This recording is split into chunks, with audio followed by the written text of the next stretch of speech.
एक दफा शहंशाह अकबर ने घोषणा की कि यदि कोई व्यक्ति सर्दी के मौसम में नर्मदा नदी के ठंडे पानी में घुटनों तक डूबा रहकर सारी रात गुजार देगा, उसे भारी भरकम तोहफे से पुरस्कृत किया जाएगा।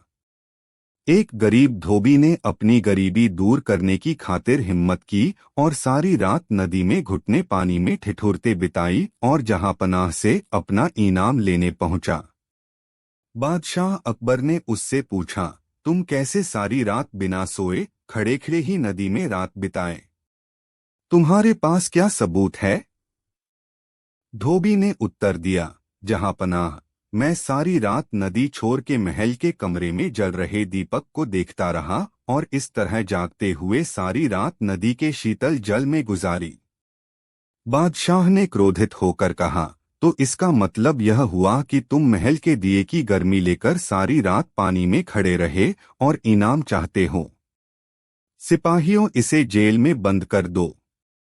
बीरबल भी दरबार में था।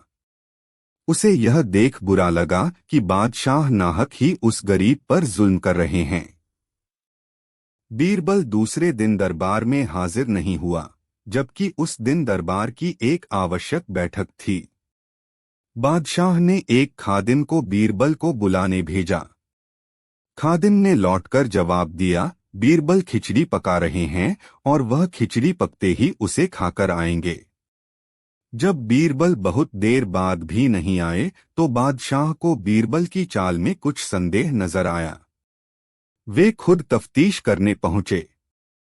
बादशाह ने देखा कि एक बहुत लंबे से डंडे पर एक घड़ा बांधकर उसे बहुत ऊंचा लटका दिया गया है और नीचे जरा सा आग जल रहा है।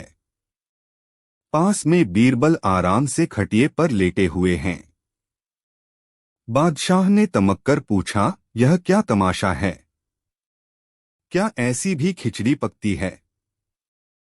बीरबल ने कहा, माफ करें जहांपनाह, जरूर पकेगी।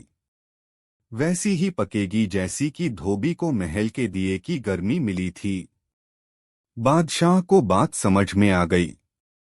उन्होंने बीरबल को गले लगाया और धोबी को रिहा करने और उसे इनाम देने का हुक्म दिया।